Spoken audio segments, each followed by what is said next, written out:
Assalamualaikum warahmatullahi wabarakatuh. Salam sehat untuk Pak Boni selaku dosen statistik malam. Di sini saya dan teman-teman akan membahas mengenai data promosi yang sudah kami analisis satu persatu dari data yang sudah kami olah. Sebelumnya, saya akan memperkenalkan kelompok saya terlebih dahulu. Perkenalkan, di sini saya sendiri, Heni Rahmawati, dengan nomor induk mahasiswa 21903021168. Kemudian teman saya Kezia Naftali Gerungan dengan nomor induk 21903021182. Kemudian yang terakhir ada Megawati Angelika dengan nomor induk mahasiswa 21903022205. Pertama itu terdapat regression. Nomor satu itu variabel insert atau remove. Pada tabel ini menunjukkan mengenai variabel apa saja yang diproses, mana yang menjadi variabel bebas dan terikat. Yang menjadi variabel bebas yaitu promosi, harga, kualitas, pelayanan. Kemudian yang menjadi variabel terikat yakni kepuasan. Kemudian yang nomor 2 terdapat tabel ringkasan model atau model summary. Tabel tersebut menjelaskan besarnya nilai korelasi atau hubungan R, yaitu sebesar 0,565, dan dijelaskan besarnya presentase pengaruh variabel bebas terhadap variabel terikat yang disebut koefisien determinasi, yang merupakan hasil dari penguadratan R. Dari output tersebut diperoleh koefisien determinasi R2 sebesar 0,319 yang mengandung pengertian bahwa pengaruh variabel bebas yakni promosi, harga, kualitas pelayanan terhadap variabel terikat yakni kepuasan sebesar 31,9%, sedangkan sisanya dipengaruhi oleh faktor-faktor lain di luar variabel X. Kemudian nomor 3 yaitu terdapat output ANOVA. Dari output di atas terlihat bahwa F hitung 14,969 dengan nilai signifikan sebesar 0,00. Nilainya jika dibandingkan dengan tingkat alfa yaitu 50% atau sama dengan 0,05, maka 0,000 lebih besar dari 0,05, sehingga dapat disimpulkan bahwa terdapat pengaruh promosi harga, kualitas, pelayanan secara bersamaan dan serentak terhadap kepuasan. Yang D adalah analisa koefisien. Konstanta B0 sama dengan 21,678, artinya bila kualitas pelayanan harga dan promosi nilainya adalah 0, maka untuk kepuasan bernilai positif atau meningkat. Koefisien B1 sama dengan 0,277, artinya bila harga dan promosi nilainya tetap dan kualitas pelayanan ditingkatkan sebesar Rp1, maka kepuasan akan meningkat sebesar Rp0,277. Koefisien B2 sama dengan 0,199, artinya bila kualitas pelayanan dan promosi nilainya tetap dan harga ditingkatkan sebesar Rp1, maka kepuasan akan meningkat sebesar Rp0,199. Koefisien B3 sama dengan 0,307, artinya bila kualitas pelayanan dan harga nilainya tetap dan promosi ditingkatkan sebesar Rp1, maka kepuasan akan meningkat sebesar Rp0,307. Sedangkan untuk nilai VIF dari semua variabel independen nilainya lebih kecil daripada 10, yaitu kualitas pelayanan sama dengan 1,536, lebih kecil dari 10 maka kualitas penjualan bebas multikoliniaritas. Harga sama dengan 1,243, lebih kecil daripada 10, maka harga penjualan bebas multikoliniaritas. Promosi sama dengan 1,376, lebih kecil daripada 10, maka promosi penjualan bebas multikoliniaritas. Kesimpulannya adalah model tidak mengalami multikoliniaritas. Yang E adalah interpretasi output collinearity diagnostic.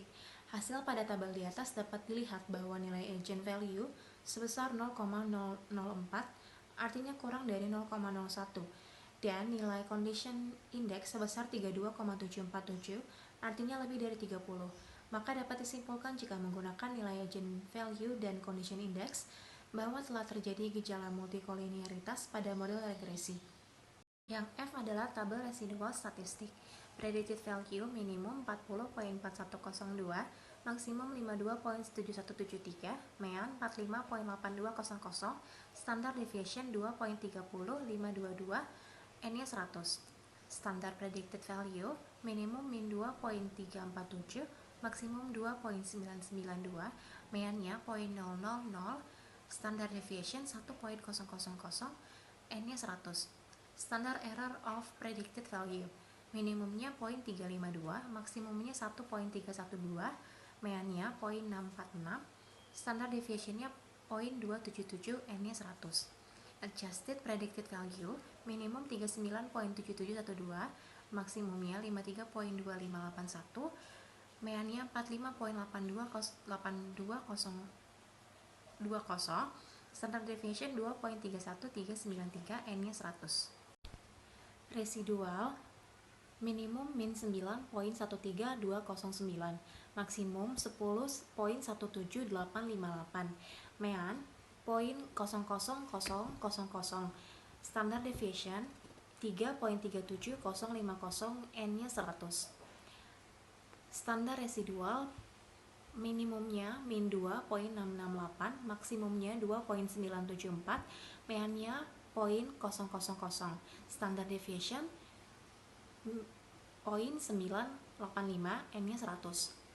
Start residual minimumnya min 2.743, maksimumnya 3.006, mean-nya 0.000, standard deviation-nya 1.011, n-nya 100. Dilated residual minimumnya 0.9.65,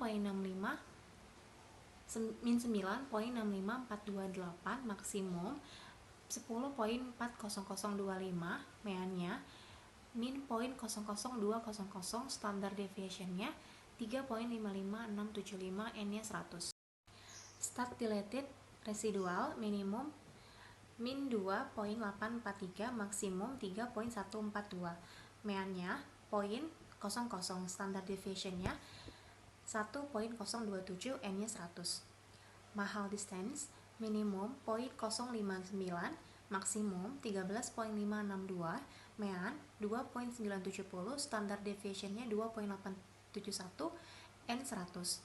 Cook's distance minimum 0.000, maksimum 153, mean-nya 0.014, standard deviation 0.028, n 100.